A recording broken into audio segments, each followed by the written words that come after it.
Hello, it's a pleasure to introduce you to another way to use your computer. This program, called Variable Message, is one of the many useful programs from the Magna Media Library for personal computers. On this side of the cassette, we explain how to use this program.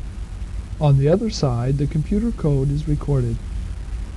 If you don't need instructions, you can turn this cassette over and rewind it now.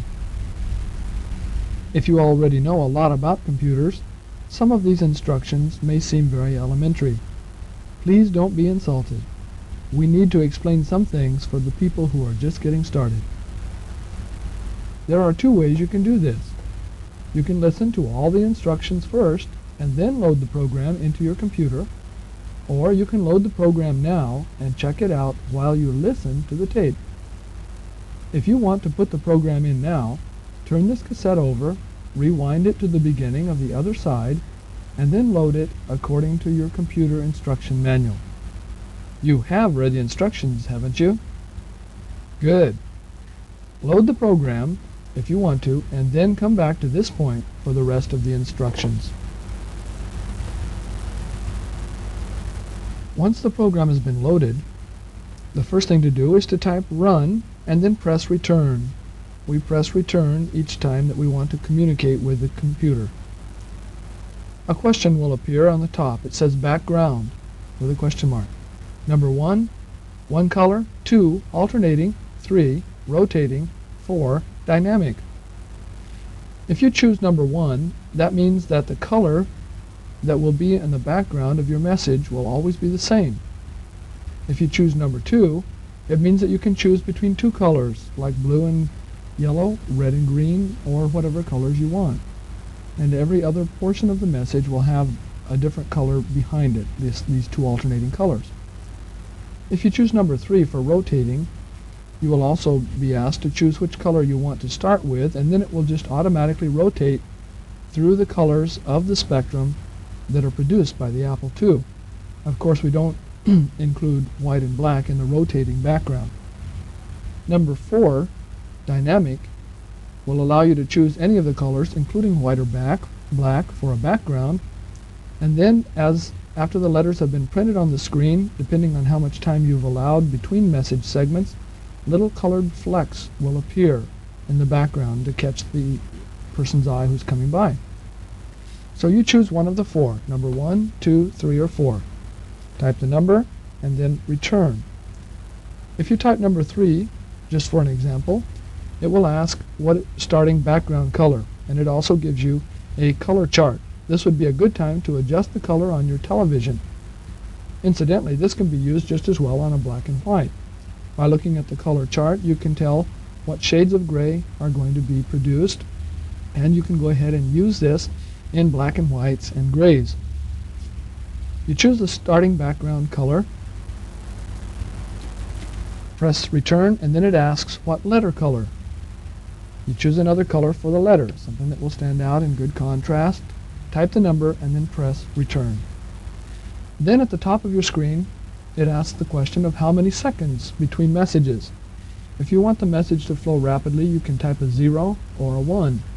If you want the message to linger for several seconds before it goes on to the next part of the message, then you just type the approximate number of seconds that you want between message segments. Type the number and then press Return. It then gives instructions. It says leave a space between each word or instruction code, a maximum of 255 spaces. 2 words will appear on the same line if joined like this. 2 plus words. The little plus sign there will join the 2 words together, but it will not appear. It will come out as a space in your message. All letters and numbers may be used. These symbols can also be used.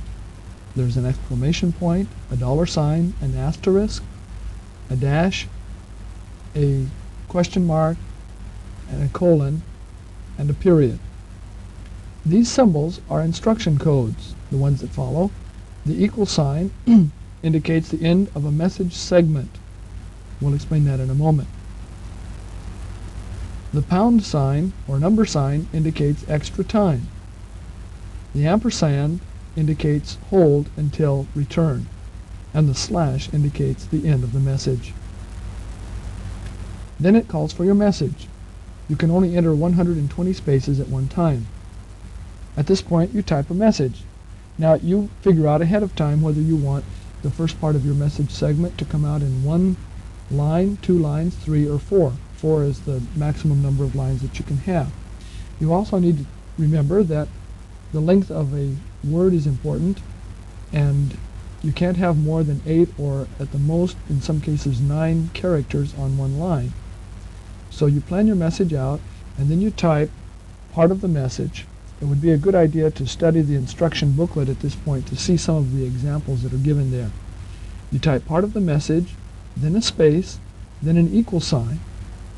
Then you type the next part of the message that you want to have appear after the background changes. And this again can either be 1 line, 2 lines, 3, or 4.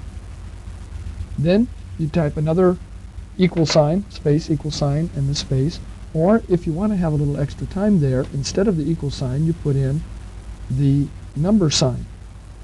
Or if you want it to hold it indefinitely until you get around to pressing the return button on the computer, you put in the ampersand sign in place of the equal. And at the very end, to indicate to the computer that this is the end of the message so that it can begin again, you type a slash.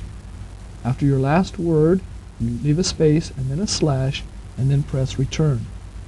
Now after you've typed your whole message in, it will give you the message back and ask you if it's correct. If it is, you type yes, and it should start automatically. We hope that you find many valuable ways of using this. It can be used as a review or a teaching tool of lists of people or places or times. It can be used as an announcement. It can be used as an advertisement. And I'm sure that you'll think of uses that we haven't even thought of. So we hope that you get the very most out of this program. Thank you very much.